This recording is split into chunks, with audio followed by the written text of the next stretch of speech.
నా నిండు వందనాలండి. అలాగే ఈ సమయం ఇచ్చినటువంటి నాన్నగారికి, దైవ సేవకులకి నా హృదయపూర్వక వందనాలు. అలాగే కూడొచ్చిన మీ అందరికీ కూడా నా వందనాలు, శుభాలు. దేవుడు మిమ్మల్ని బహుగా దీవించును గాక. ఆమేన్. ఇట్లాగూ ఈ కృతజ్ఞత కూడుకులో రాత్రి మీటింగ్ జరిగింది మా గౌరీపట్నంలో. మోహన్ చౌదరి గారు వచ్చారు. అవన్నీ చక్కపెట్టుకు వచ్చాడు 2 అయ్యిందండి. ఉదయం మళ్ళీ ఇక్కడ రావడానికి దేవుడు ఎంతో కృప చూపించాడు. ఈ ఆనందంలో పాలు పంపులు పొందడానికి మాకు ఇచ్చిన ఈ మహద్భాగ్యాన్ని బట్టి దేవునికి మహిమ కలుగును గాక. హల్లెలూయా. మీరు మా కుటుంబాలను చూస్తూ ఉన్నారు కదా. నేను పెద్ద ఏం చెప్పగానే నాకు దేవుడు ఇచ్చిన ఆలోచన పంచుకుంటాను. చూస్తున్నప్పుడు ఈ కుటుంబాలు వెలుగుతూ ఉన్నాయి కదండి. నా కుటుంబం అయినా, ఇక్కడ నిలబడిన సేవకులు నాన్నగారి కుటుంబం అయినా, దివ్య అయినా, రమ్య అయినా, సురేష్ అయినా, ఎవరి కుటుంబాలైనా గొప్పగా వెలుగుతూ ఉన్నాయి. ఇంత వెలుగు కారణం ఏంటో తెలుసండి. ఇన్ని ఆశీర్వాదాలని, ఇన్ని మేలును, మేలు వెంబడి మేలును, కృప వెంబడి కృపను దేవుని నీడలో పొందుకోవడానికి కారణం ఏంటో తెలుసండి. ఇంత వెలుగు మాకు ఎక్కడో తెలుసా? మేము పుడతానే వెలుగుతో ఇవేం పుట్టిన వాళ్ళం కాదు, కానీ వెలుగు ఎక్కడదో తెలుసండి. ఈ వెలుగు ఉన్న దేవుణ్ణి మా హృదయాల్లో చేర్చుకుంటే మా జీవితాలంతా కనుల పండగగా దేవుడు చేశాడు. దేవునికి స్తోత్రం కలుగును గాక. హల్లెలూయా. ఎవరైనా సరే వెలుగు మీ జీవితాల్లో కలగాలి. కన్నులు అంటే లోకం సామెత ఇది, కన్నులు పండగగా ఉందంటారు కదా. ఆ పండగ ప్రతిరోజు మీరు అనుభవించాలంటే ఏమండి, మీ జీవితంలో వెలుగు ఉన్న దేవుణ్ణి ఏమండి ఆహ్వానించండి. అంతేకాకుండా ఆహ్వానించాము అనే మాటతో కాకుండా ఆయన ఫాలో అయిపోండి. ఆయన మాటనే అద్భుతంగా మేలు వెంబడి మేలును, కృప వెంబడి కృపను పొందుకుంటారు. దేవునికి స్తోత్రం కలుగును గాక. పరిశుద్ధ గ్రంథంలో ఒక మాట నాకు గుర్తొచ్చింది ఇప్పుడు అక్కడ కూర్చున్నప్పుడు. ఏమనంటే మొదటి యోహాను పత్రికలో 1వ అధ్యాయంలో 7వ వచనంలో ఒక మాట ఉంది. ఏమనంటే ఆయన వెలుగులో ఉన్న ప్రకారము మీరును వెలుగులో నడిచిన ఎడల ఆయనతో అన్యోన్య సహవాసం గలవారై ఉందురు. దేవునికి స్తోత్రం కలుగును గాక. దేవుడు ఏమై ఉన్నాడని చెప్తున్నాడు? వెలుగై ఉన్నాడు. దేవునికి మహిమ కలుగును గాక. ఆయన వెలుగులో ఉన్న ప్రకారం మనమును వెలుగులో నడిచిన ఎడల ఆయనతో అన్యోన్య సహవాసం గలవారమే ఉందుము. అప్పుడు ఆయన తన కుమారుడైన యేసు రక్తము ప్రతి పాపము నుండి మనల్ని పవిత్రులుగా చేయను. దేవునికి స్తోత్రం కలుగును గాక. హల్లెలూయా. ఎప్పుడైతే ఈ వెలుగైన దేవుని జీవితాల్లోకి ఆహ్వానిస్తామో అవండి, ఈ వెలుగు నాకు ఎలా వచ్చిందో తెలుసా? ఈ మహాదేవుడు నన్ను దర్శించిన సందర్భం ఒకటి చెప్తాను. నాకు మా నాన్నగారు మాటల్లో చెప్తా వచ్చారు కదా. నాకు చిన్నప్పటి నుంచి నా దేవుడు యేసు దేవుడే. దేవునికి స్తోత్రం కలుగును గాక. హత్తుకున్నాను ఈ దేవుణ్ణి. అటు నాన్నగారి సేవలో చూడడం, కొన్ని మాటలు ఆయన చెప్పడం.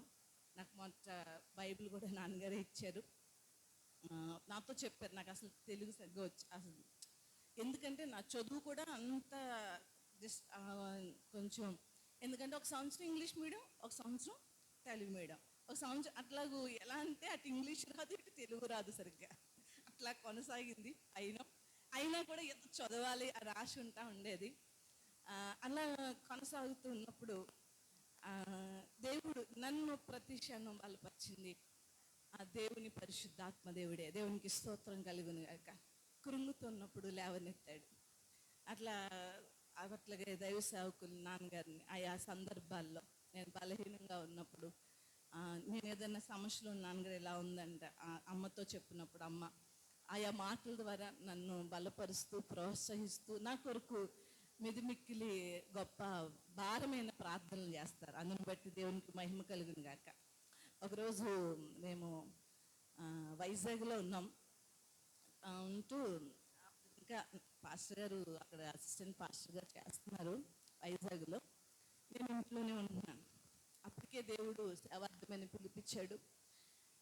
కూర్చుని అడుగుతున్నాను, నాయనా కొన్ని సమస్యలు వచ్చాయి, ప్రార్థన చేస్తా అడుగుతున్నాను. ఎన్నో మనసులో మెదులుతూ ఉన్నాయి. అడుగుతూ ఉన్నప్పుడు దేవుడు నాకు ఇచ్చిన బలం ఏంటో తెలుసు. దుష్టుడికి నన్ను తొందర పెడుతూ గలిబిలి చేస్తా ఆలోచనలు చేస్తూ ఉన్నప్పుడు నాకు దొరికిన బలం ఏంటో తెలుసా? అప్పుడు నాకు ఒక ఆలోచన ఇచ్చాడు. దేవుడు ఏంటో తెలుసా? నీకోసం ప్రార్థన చేసేవాళ్ళు ఎంతమంది ఉన్నారో తెలుసా? ఏం ఆలోచన తెలుసండి? నీకోసం ప్రార్థన చేసేవాళ్ళు ఎంతమంది ఉన్నారో తెలుసా అని. ఇటు నాన్నగారు, అమ్మ, సంఘస్థులైనటువంటి మీ సంఘాలైనటువంటి నాకు చిన్నప్పటి నుంచి తెలిసినటువంటి ఆ సంఘాలని, అట్లాగే అటు మాడబడుచు గారు, చిన్నాన్నగారు ఆ సంఘాల్లో, అలాగే నాకు కొంచెం ఆత్మీయంగా పరిచయం ఉన్న వాళ్ళందరూ జ్ఞాపకం చేసుకుని ఈ అందరి ప్రార్థనలు నాకు ఎలా ఉన్నాయో తెలుసా?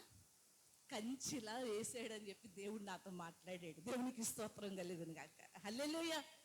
చాలాసార్లు అనుకుంటాం ఏదేదో చేస్తే గొప్పవాళ్ళు అవుతామని. కాదండి, మనం కాచే కన్నీరు అనేక మంది జీవితాన్ని వెలిగించడానికి అండి, అది గొప్ప కృప. దేవునికి స్తోత్రం కలుగును గాక. హల్లెలూయా. అట్లాగూ నా జీవితాన్ని వెలిగిస్తూ వచ్చింది. ఈ వెలుగు మా కుటుంబాల్లో ఇప్పుడు అమ్మ విషయంలో రమ్య, దివ్య చెప్తా వచ్చారు కదా, ఇన్ని కార్యాలు, ఇంత ఒకటొకటి ప్రతి క్షణం, ప్రతి గడియ, ప్రతి పర్సన్ దేవుడు వాడుకుని నిలబెట్టి సమయానికి ఎవరు అవసరమో ప్రతి అరేంజ్మెంట్ ఇవన్నీ అండి ఎందుకు జరిగినాయో తెలుసా? దేవుడితో అన్యోన్య సహవాసం. ఏ సహవాసం కలిగి ఉంటున్నాం? ఆయన వెలుగులో ఉన్న ప్రకారం మీరు వెలుగులో నడిచినా గల మనం అన్యోన్య సహవాసం కలవారమై ఉంది. ఎప్పుడైతే అన్యోన్య సహవాసం కలిగి ఉంటామో ఏమండి, సమస్తాన్ని టైం టు టైము దేవుడు సిద్ధపరుస్తాడు. సిద్ధపరచడా? దేవుడు తన ప్రియులైన బిడ్డలకు కాకుండా ఎవరికి ఇస్తాడండి బాబు? దేవునికి స్తోత్రం కలిగిన గాక, దేవునికి మహిమ కలిగిన గాక. అట్లాగూ మా కుటుంబాన్ని వెలిగిస్తూ వచ్చాడు. 10th అయిపోయిన తర్వాత ఇందాక నాన్నగా చెప్పారు, అయిన తర్వాత ఇంకా చదవాలి. నాకు చదువు అంటే చాలా ఇష్టం. చదవాలని అనుకున్నప్పుడు చెప్తా ఉన్నాను, చదువుకుంది కానీ అమ్మ అన్నారు, ఇలాగ దేవుడు నా చదువు వద్దా అని చెప్పినట్టు నాకు ఒక దర్శనం అనిపించింది. దేవుడు నాతో చెప్పినట్టు నేను చెప్పాను, నా చదువు దేవుడు వద్దంటున్నాడని. అది చాలా బాధతో, ఎందుకంటే చాలా ఆశలు పెట్టేసుకున్నాను. వైజాగ్ వెళ్ళి చదువుదామా, తణుకులో చదువుదా, ప్లాన్ తీసుకుంటున్నప్పుడు దేవుడు చెప్తే కొన్నిసార్లు అండి చాలామంది అంటారు దేవుడు నాకు చెప్పాడండి, దేవుడు నాకు చెప్పాడండి అంటాం. ఎప్పుడంటే తెలుసా, ఏదైనా మనకు కలిసి వస్తుంది అనుకోండి, ఏమని చెప్తాం తెలుసండి? దేవుడు నాకు చెప్పాడని చెప్తాం కదా. కొన్నిసార్లు మనం అనుకున్న వద్దని చెప్తే దేవుడు చెప్పినా కొంతమందికి పట్టదు తెలుసా? మీకు పడద్దా? మనకు అది ఎలా అనిపిస్తుంది? కానీ నాకు తెలిసింది, నేను నేర్చుకున్నది, నేను కష్టంలో ఉన్నప్పుడు, ఒడిదుడుకులో ఉన్నప్పుడు, సమస్యతో ఉన్నప్పుడు నాలో ఉన్న పరిశుద్ధాత్మ నాతో మాట్లాడుతూ వచ్చి చక్కటి ఆలోచన ఇచ్చేవాడు. ఎన్నో సమస్యలు అనేవాడు, నిలబడు, నేను వాడుకుంటాను, నిలబడు, నేను వృద్ధి పొందిస్తాను అని. ప్రతి మారు, ఎన్ని మారులో తెలుసండి, అసలు లెక్క కట్టలేని అన్ని మారులు దేవుడు చక్కటి ఆలోచన, ఎవరో కాదు, పరిశుద్ధాత్మ దేవుడు. మనం విన్న వాక్యాలు వదిలేసాం అనుకుంటాం కదా, ఇక్కడ మర్చిపోయి వస్తాం కొన్నాళ్ళకి, కానీ మన హృదయంలో భద్రపరుచుకున్న మాటలు నిలబడి మాట్లాడిన సందర్భాలే నన్ను ఈరోజు దేవుని సేవలో ఉండడానికి, ఈ గొప్ప మహాదేవుని సేవ చేసే భాగ్యం ఈ మట్టి గట్టానికి దేవుడు అనుగ్రహించాడండి. దేవునికి స్తోత్రం కలుగును గాక. హల్లెలూయా. ఆ రోజు దేవుడు చెప్పినప్పుడు చెప్పాను, చదువు వద్దంటున్నాడు దేవుడు అని.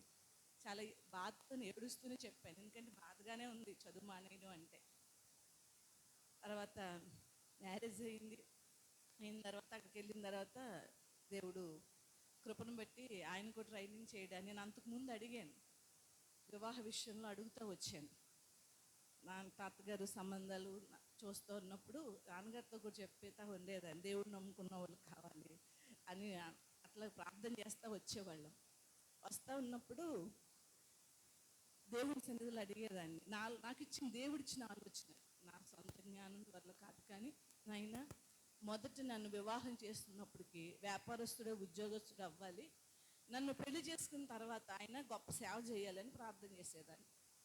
ఎందుకంటే ఇప్పుడు సేవకుడైతే మా తాతయ్య ఒప్పుకోడు, సేవకుడికి ఇచ్చి పెళ్లి చేయరు అని నాకు ఆ ఆలోచన వచ్చి ప్రార్థన చేస్తూ ఉండేదాన్ని.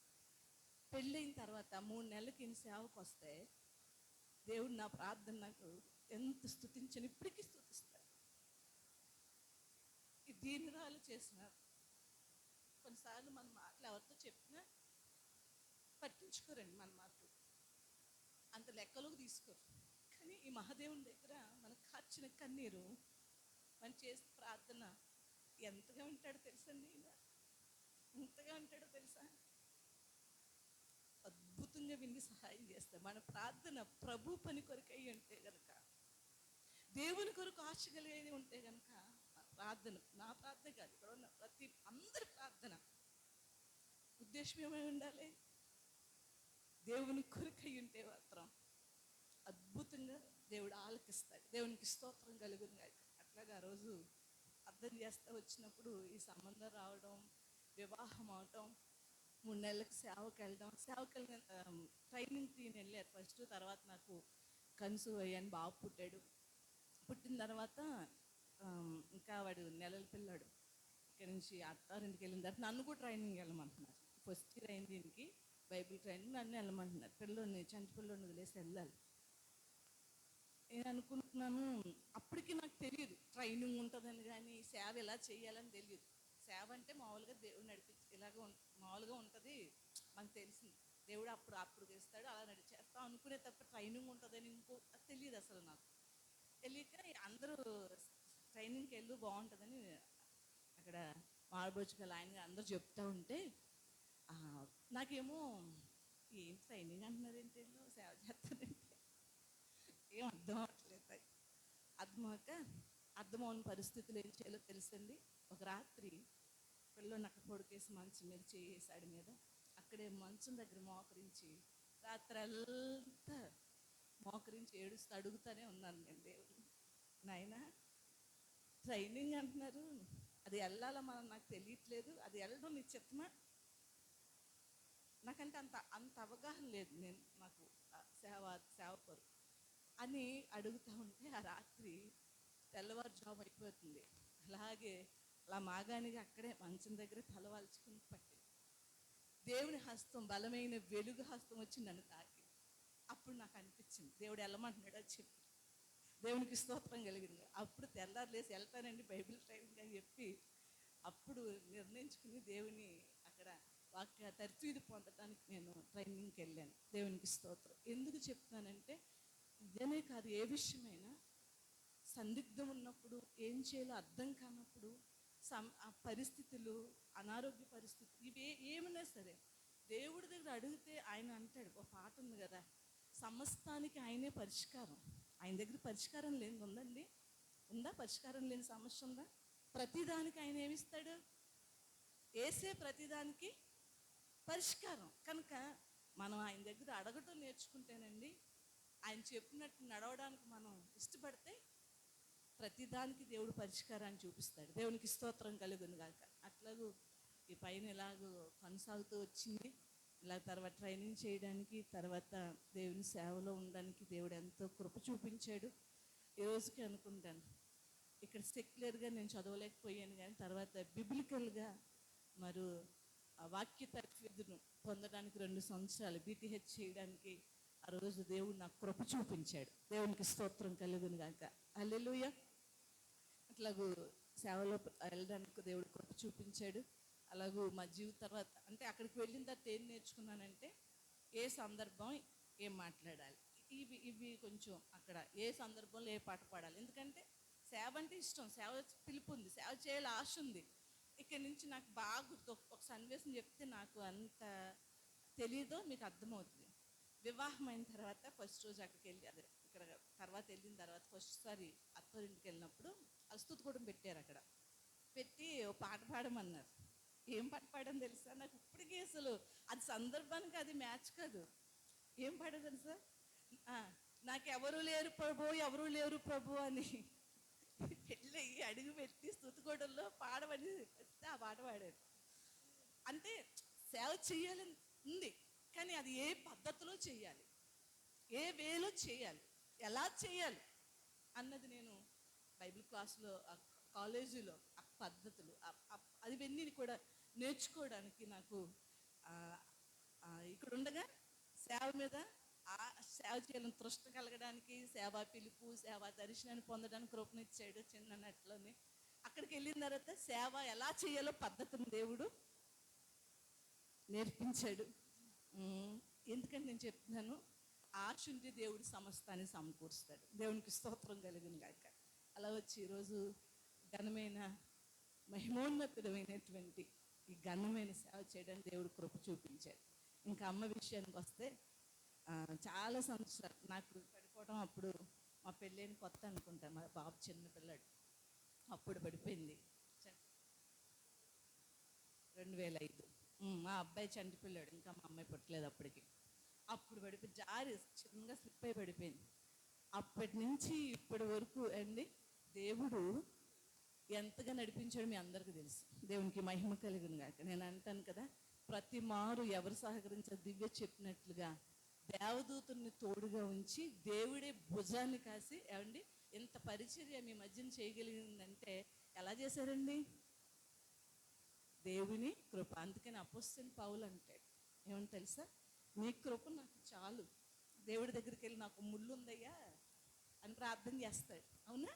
చేస్తే దేవుడు ఏమన్నాడు? ఆ ముళ్ళు పోరు అన్నాడా? అల్లా ఏమన్నాడు? నా కృప నీకు చాలయ్యా అన్నాడు. ఆ ముళ్ళు కలిగినటువంటి, మరి ఆయనకి ఏ ముళ్ళు ఉందో, ఏ అనారోగ్యం అనే ముళ్ళు ఉందో, ఆ ముళ్ళుతో గొప్ప ఘనమైన సేవ చేశాడు కదండి. దేవునికి స్తోత్రం కలిగిన గాక. దేవుని కొరకు పని చేయాలి, దేవుడి కొరకు నడవాలి, దేవుని కొరకు ఆత్మను సంపాదించాలి, సువార్త ప్రకటించాలంటే ఏ బలహీనత కూడా మనల్ని ఆపలేదండి. దేవునికి మహిమ కలిగిన గాక. ఆ బలహీనతల్లో దేవుడు తన బలాన్ని, ఆత్మశక్తిని ఇచ్చి నడిపిస్తాడు. దేవునికి స్తోత్రం కలుగును గాక. ఆ తన అమ్ముకున్న ఆశ, సేవార్థమైనటువంటి పిలుపు ఏం చేసిందంటే ఆ బలహీనత ఏనాడు కూడా అడ్డేసి ఇంటికాడ కూర్చోబెట్టలేకపోయింది. కూర్చోబెట్టిందా? దేవుని కృప. దేవునికి స్తోత్రం కలుగును గాక. హల్లెలూయా. ఎందుకో తెలుసా, బలహీనం ఉన్నా కూడా అన్నడు బలహీనంగా ఉన్నట్టు సేవ చేసిందా? చేశారా? దానికి కారణం ఏంటో తెలుసా? బలహీనతలో బలమిచ్చే దేవుని ధరించి ఉంది. దేవునికి మహిమ కలుగును గాక. హల్లెలూయా. చాలాసార్లు చాలామంది అంటారు, నాకు ఇదేంటి లేదు, వచ్చేది రండి, ఇదేంటి లేదు, వచ్చేది అని అట్లా కొన్ని సాకులు చెప్తా ఉంటాం. మీరు దేవుని పాదాలు పట్టుకుని, నాకు ఈ బలహీనత ఉంది అయినా పర్వాలేదు, నీ కృప ఉంటే నాకు చాలు, నేను చేస్తాను, నిలబడండి, దేనికైనా సరే. దేవుడు అద్భుతంగా మన చేతికి ఆయన బోటిచ్చి ఆయన భుజాల మీద మనం ఎక్కించుకుని దేవుడు సేవ చేయిస్తాడు. దేవునికి స్తోత్రం కలుగుతుంది కాక. హల్లెలూయా. అట్లాగూ అమ్మ విషయం ఎప్పటి వరకు మధ్యలో ఆపరేషన్ అయినప్పటికీ కొన్నిసార్లు నేను అడిగాను, ఒకసారి కొన్నిసార్లు ఫస్ట్ ఆపరేషన్ చేసిన ఫెయిల్ అయింది కదా, ఆపరేషన్ సెట్ అవ్వాల. అట్లాగే నా జీవితంలో నాకు చాలా మతిమరుపు, ఎంతంటే చాలా చాలా మతిమరుపు. కానీ దేవుని పాదాల దగ్గర కూర్చుని మాత్రం ఎవరి కోసం ప్రార్థన చేయాలో గుర్తు చేస్తాడండి. నిలబడినప్పుడు ఒక మాటే పట్టుకుంటాను, కానీ ఆ సందర్భానికి మాట అయినా, ఎందుకంటే ఎప్పుడు అది చదువుతూ ధ్యానిస్తూ ఉంటామేమో, సందర్భానికి దేవుడు దాన్ని జ్ఞాపకం చేస్తూ ఉంటాడు. స్టేజ్ మీద ఎప్పుడు ఎక్కి దిగుతున్నా ఒక్కటే చెప్తాను, ఇంత బలహీనతలను వాడుకునే విధానం బట్టి దేవునికి వందనాలను చెప్తా ఉంటాను. దేవునికి స్తోత్రం కలిగింది కాదు. సరే, ఏదో మిస్ అవుతుంది మళ్ళీ.